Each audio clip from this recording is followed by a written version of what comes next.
Good morning. চলে এসেছি রান্নাঘরে। দেখো আজকে কি রান্না করব। আজকে রান্না করব চিকেন। তো এখানে কিন্তু 300 গ্রাম চিকেন আছে। কাল রাতে দোকান বন্ধ করার পরে বেশি চিকেন পাইনি। আর তাছাড়া আমরা তো দুজন লোক, এটাই আমাদের অনেকটা। তো অল্প করেই চিকেনটা করছি রান্না। দেখো নুন হলুদ মাখিয়ে নিচ্ছি। আর আমার মশলা লাগবে আদা রসুন পেঁয়াজ লঙ্কা টমেটো তেজপাতা। আর আজকে একটু আলু দেবো। আমি সাধারণত চিকেনে আলু দিই না, তো আজকে হাজব্যান্ড বললো একটু আলু দিয়ে ঝোল ঝোল করবে, তাই আজকে একটু আলু কেটে নিয়েছি। গ্যাসটা জ্বালিয়ে দিলাম, দিয়ে দিচ্ছি একটু সর্ষের তেল। সর্ষের তেলেই রান্নাটা হবে। তো দেখো তেলটা গরম হচ্ছে, আমি আলুগুলো ভেজে নেব।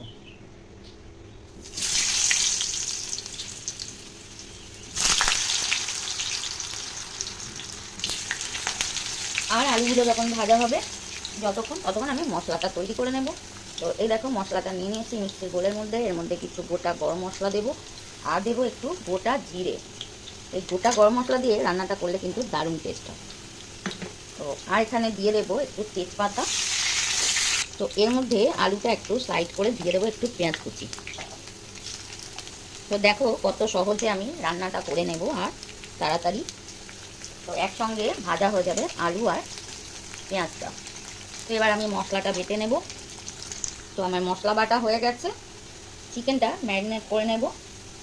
খুব বেশি সময় তো আমার হাতে নেই, সকালবেলা আমাকে যেতে হবে দোকানে। তো চিকেনটা ম্যারিনেট করে নিচ্ছি যতক্ষণ পেঁয়াজ আলুটা ভাজা হবে ততক্ষণ। তো এর মধ্যে আমি এবার দিয়ে দেব একটা টমেটো।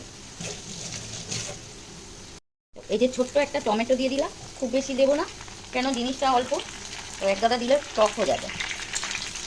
তো টমেটোটা তেলের মধ্যে ভেজে নেব। আর দেখো আলুটা বেশ ভাজা হয়ে গেছে। আলুটা আগে দেওয়ার কারণ আলুটা তো সিদ্ধ হতে দেরি হবে। তো দেখো পেঁয়াজটা কিন্তু বেশ ভাজা হয়ে গেছে। তো আমি এবার দিয়ে দেবো এই চিকেনটা দিয়ে দিলাম। তো দেখো আরেকটু আমি নুন দিয়ে দেবো। চিকেন ম্যারিনেট করার সময় অল্প নুন দিয়েছি। আর দিয়ে দেবো অল্প হলুদ। আর দেবো হাফ চামচ কাশ্মীরি লঙ্কার গুঁড়ো। এবার আমি মাংসটাকে কষিয়ে নেব। এই দেখো টমেটোও গলে গেছে তেলের মধ্যে। তো একটু নাড়িয়ে এটা গ্যাসটা কম করে চাপা দিয়ে রাখবো।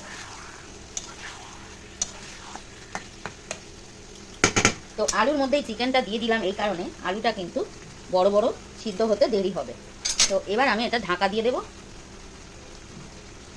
তো দিয়ে দিচ্ছি ঢাকা আর গ্যাসটাকে একদম কম করে দিলাম।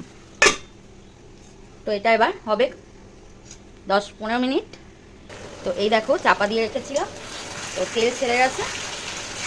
গ্যাসটা কম করে এরকম চাপা দিয়ে রাখলে চিকেনটা কিন্তু দারুণ টেস্ট হয়।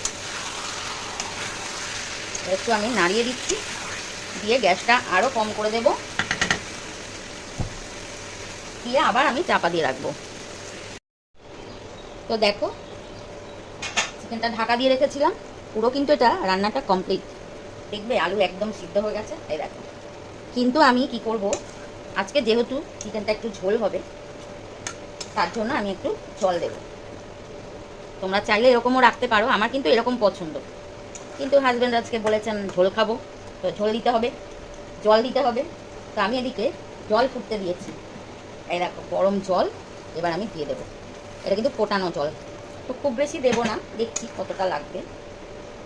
আলু তো সিদ্ধ হয়েই গেছে, তো আরেকটু দেবো। দেখো কেমন লাগছে দেখতে, খুব সুন্দর লাগছে। তো আজকের ভিডিও যদি ভালো লাগে লাইক করবেন, শেয়ার করবেন, সাবস্ক্রাইব করবেন নতুন ভিডিও পাওয়ার জন্য। দেখতে কিন্তু খুব সুন্দর হয়েছে আর খেতেও ভালো লাগবে। মাঝে মধ্যে একটু ঝোল ঝোল চিকেন কিন্তু ভালোই লাগে। আর আমি এর মধ্যে দেবো সামান্য একটু চিনি। দেখো কতটা দিচ্ছি। তো কিছুক্ষণ ফুটলেই একদম রেডি হয়ে যাবে চিকেন। তো আমি আবার একটু ঢাকা দিয়ে দেবো। এই দেখো চিকেন একদম রেডি, আর এখানে আছে গরম গরম রুটি। তো কেমন লাগবে বলো। তো এই দেখো চিকেন একদম রেডি হয়ে গেছে। তোমাদের বলেছিলাম আজকে একটু ঝোল ঝোল বানাবো। তো দেখো কালারটা দেখে কেমন লাগছে, আমার তো দারুণ লাগছে, মনে হচ্ছে এখনই খেয়ে নিই। আর সাথে আছে গরম গরম রুটি। তো ভিডিওটা সবাই দেখো, যদি ভালো লাগে প্লিজ লাইক করো, শেয়ার করো, সাবস্ক্রাইব করো নতুন ভিডিও পাওয়ার জন্যে।